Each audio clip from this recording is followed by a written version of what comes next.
लेकिन मैं क्या करूं बापू, मैं बिगड़ी हुई मशीन चला रहा हूं। ना ही मैं उसको रातों रात ठीक कर सकता हूं, ना ही उसको कूड़े में फेंक सकता हूं, और ना ही नई मशीन मंगा सकता हूं। मुझे इसी से काम चलाना पड़ रहा है। और जो लोग हमारे साथ काम करते हैं उसमें से हर किसी का कोई ना कोई रिश्तेदार तो दंगे में मारा ही गया है। हमारी तरफ उंगली उठाना बहुत आसान है, लेकिन इन हालात में हमारी तरफ काम करना भी बहुत मुश्किल है।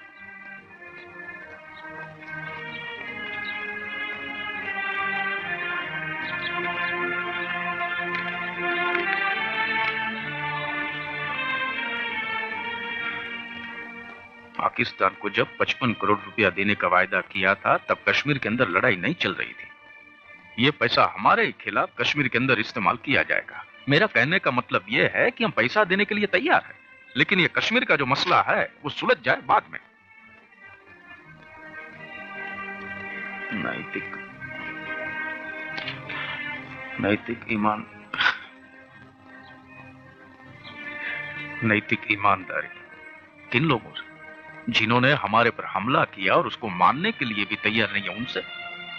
मुझे पक्की खबर मिली है कि पाकिस्तान एक बार फिर से हमारे पे बड़ा हमला करने वाला है।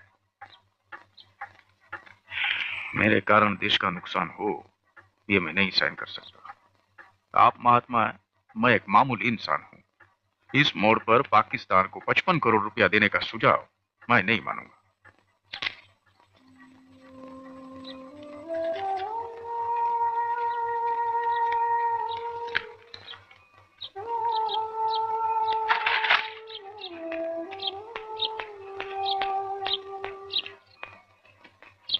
बापू, प्रार्थना सभा का प्रवचन पूरा हो गया?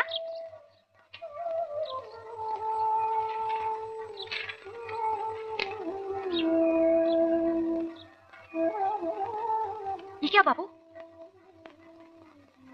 आप तय कर चुके हैं?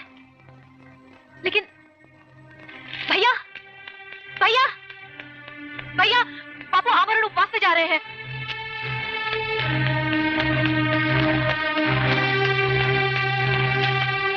बापू, अब बापू का प्रवचन पढ़ा जाएगा। पिछले कई दिनों से मेरी कमजोरी मुझे कचोट रही थी, इसलिए मैंने उपवास करने का निश्चय किया है। अपनी जान दे देने से ज्यादा एक सच्चा आदमी कर ही क्या सकता है। ये उपवास है आत्मशुद्धि के लिए, और आत्मशुद्धि से ही हिंसा को रोका जा सकता है। यही साबित करने के लिए मैंने ये कदम उठाया है।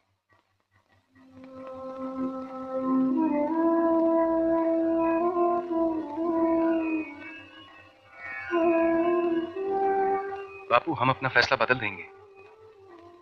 पाकिस्तान को 55 करोड़ रुपया फौरन दे दिया जाएगा। आप तो उपवास तोड़ दीजिए।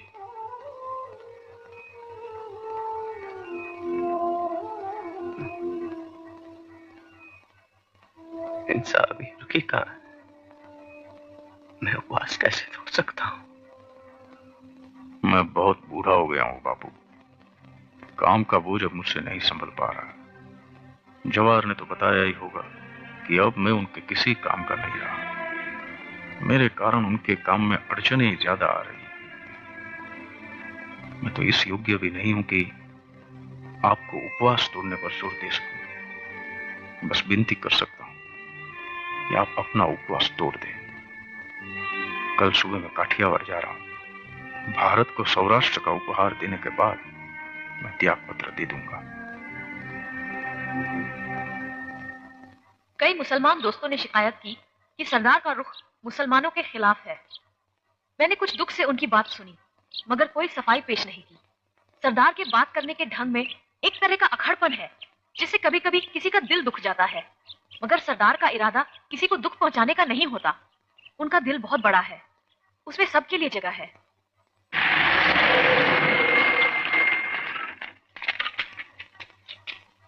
सरदार वल्लभभाई पटेल की, सरदार वल्लभभाई पटेल की, सरदार वल्लभभाई पटेल की।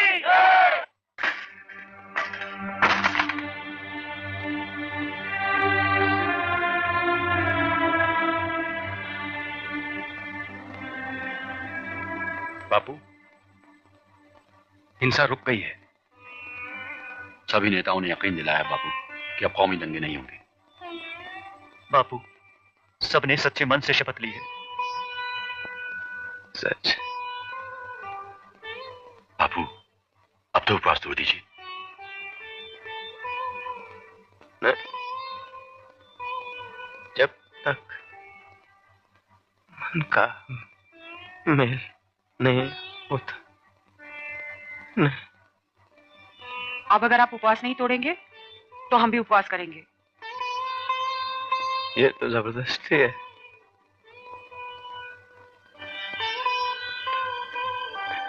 ठीक है।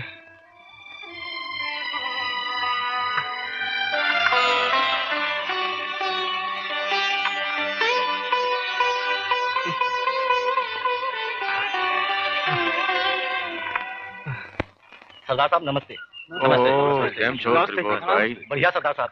कैसी रही फसल? बहुत अच्छी रही सरदार साहब। हाँ। सरदार साहब ये सब लोग खेड़ा जिले के किसान हैं। हाँ। आपसे एक बहुत जरूरी काम है। बैठो बैठो। बैठो। सरदार साहब आप तो जानते ही हैं कि आनंद में एक प्राइवेट विदेशी डेयरी है जो गांव-गांव से दूध जमा करके बंबई भेजती है। हाँ तो बहुत तकलीफ है, आपकी मदद चाहिए। हमें अपने दूध की कीमत भी नहीं मिलती। सारा मुनाफा वो ले जाता है, हम वहीं की वहीं। जो कीमत वो दे रहा है वो लेनी पड़ती है। ऊपर से सरकार ने उसे मोनोपोली दे दी है। आप लोग मुझे एक बात बताओ, वो आप लोगों से अपनी मनमानी करवा कैसे लेता है? क्योंकि आज का दूध आज ही बेचना पड़ता है, घर में तो रख नहीं सकते। उनके पास डेयरी फैक्ट्री है, दूध ठंडा रखने की मशीन है। तो माने आप लोग अच्छी तरह जानते हैं कि आपको क्या करना चाहिए। अपने देश में अपने लोगों के पास अपने साधन होने चाहिए। पैदा करने वाले को खुद फसल बेचने का इंतजाम करना चाहिए। पर गवर्नमेंट पॉलिसी भी तो उसके हक में है। देखिए, अगर आप लोगों को लगता है कि गवर्नमेंट कुछ गलत कर रही है तो मिलकर आवाज उठाओ और मांग करो कि हम अपनी डेयरी खुद बनाएंगे। सरदार साहब, बारडोली सत्याग्रह से सीखी हिम्मत और लगन तो इनमें अब भी कायम है, लेकिन साधन। ये मोरारजी भाई देसाई को आप लोगों के पास भेजता हूँ। ये आपको समझाएंगे कि सहकारी संगठन बनाकर काम कैसे किया जाता है। सब ठीक हो जाएगा। आजादी की लड़ाई ने लोगों के सामने कुछ आदर्श रखे। सेवा का आदर्श, निस्वार्थ भावना का आदर्श, जीवन में सादगी का आदर्श।